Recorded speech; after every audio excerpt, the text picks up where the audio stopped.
You are watching 2+U Nevada. So excited to have Japheth Sanchez back joining us this afternoon. Of course, the director of the Latino Research Center on the University of Nevada campus. Japheth, thank you so much for joining us today. Thank you for having me here, Sarah. So we're here to discuss, okay, everybody knows that it's Halloween on Friday. Everybody knows that it's Nevada Day, October 31st.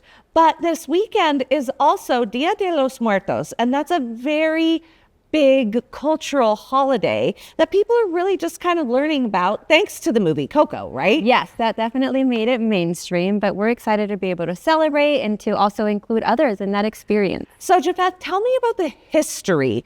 I didn't realize how far back, like this is an ancient holiday. Yes, it is considered an ancient Mesoamerican ritual. It dates back thousands of years, which is incredible.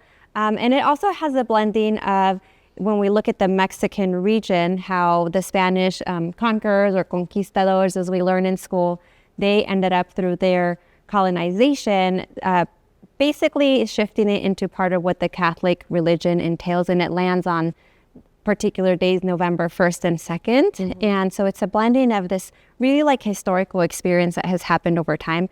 But the root of it is to help celebrate those, members in our family who are no longer with us, and that we can still honor their journey and then look at the life experience across this beautiful continuum of celebration.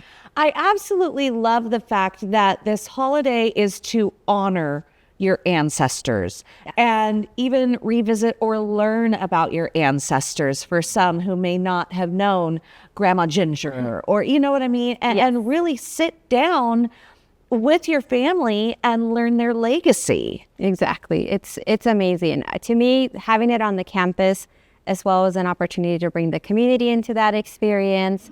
And, it's a conversation, like you said, that we can have with our family members about who has been, in the trailblazers or who has come before us.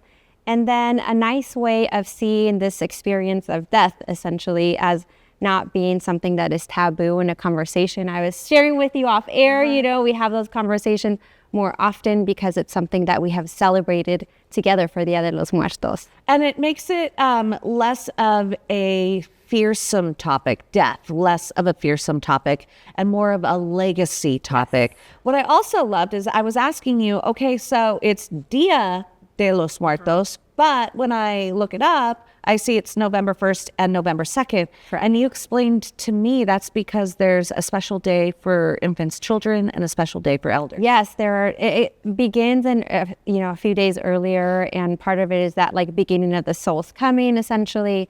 And then you have a celebration that is dedicated to children, and animals are included. And then, we also have all our ancestors and holistically. And so there are also a lot of symbols in that process, and that's what ties into the cultural and artistic experience. It's designed to be beautiful, vibrant. It even includes some opposing colors like yellow and purple, for example. And that's part of just kind of this opposition of like the heavens and the earth, or, life and death. And so there's a lot of like beauty to just seeing why it comes to life in the way that it does. We want everybody to participate. Well, and I want to get to that too, but also you bring up the art and the arts about it. And, we were having the conversation like how Coco really did help. Yes. I don't want to say mainstream, but bring education to people who didn't grow up with Dia de los Muertos and celebrating this particular festival. How is it that the arts are really contributing to Reno's experience? Yes, absolutely. We are so grateful that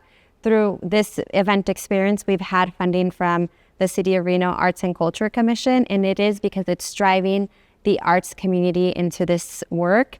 And we get to support and contract with other sponsors in the community who are dancers. I mentioned, we have Aztec dancers, we have food, we have the whole back of the ballrooms at the Joe Kelly Student Union at our University of Nevada, Reno includes full activity tables for children, like face painting of things like La Catrina. So all of that helps to tie in the arts, the culture, the music experience. And it also includes poems. There are a lot of poems about the beauty of death, and like there's a very specific way of rhyming. Like we have, patterns that are important to that. They're called calaveritas, which is a word for skulls. but it's also poetic experiences in that process. And we've been kind of talking around it, but basically what we're getting to is we've got the holiday, and Japheth and the university is hosting an event on November 2nd from 2 to 5 p.m. at the Joe Crowley Student Union ballrooms. And again, this is something for the entire family, for the entire community to come out and participate. And I would love my kids to learn about this holiday and to learn about how to make an altar and learn how to honor our family and our legacy. And that's really what this event is about. Yes, absolutely. Thank you for the support. It is definitely something we encourage all community members to join us. And as you mentioned, it is funded by the City of Reno Arts and Culture Commission, and we do so in partnership with one of our organizations on campus entitled Vamos PAC.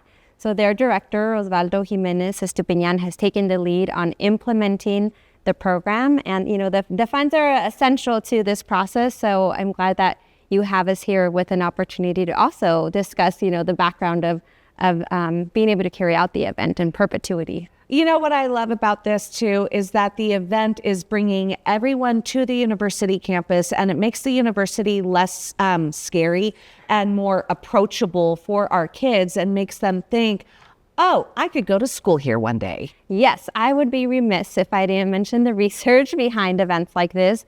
And a big part of it is that when we do have events that allow us to think about community-wide experiences, it draws in the community to the campus, and that's an important reason for always hosting it on our university campus. Now there are also events outside of the university, but the beauty of that, as you said, is it draws people in, and then they're like, oh, I could be a student here, or oh, I didn't realize I could easily park in this location and have access to the university. And so that's another essential element to why we host it. Well, Japheth, thank you so much for joining us. Again, the event is November 2nd from 2 to 5. If anyone wants to donate to the Latino Research Center or learn more, where do they go? They are welcome to call us, 784-4010. They're welcome to visit our university website, which is the usual unr.edu, and then you do a / Latino-center or -research-center. It's a long term. We'll put it up on the screen. Yes, thank you for that. Japheth, thanks so much. You're watching 2+ U Nevada.